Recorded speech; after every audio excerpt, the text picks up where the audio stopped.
Carballo era enormemente estricto. Non deixaba examinarte de A miña irmá, dos cando nos preguntan anécdotas, eu anécdotas graciosas non teño. Sei que tiña sentido do humor, porque o vía un llor comendo na casa e miña mãe era unha persoa moi ocurrente. E entón bromeaban e tal, e mesmo, pois bromeaba coa outra irmá, Clorinda, pero con nós sempre foi profesor. Sempre era a literatura diante. Das derradeiras cartas que teño del nunha, debe ser, pois, 3 meses antes de morrer, no 90, non? Sería no 89.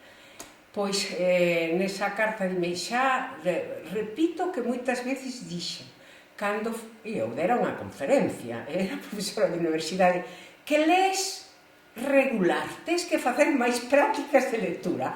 E eu tiña 42 anos, o sea, era un home moi estricto.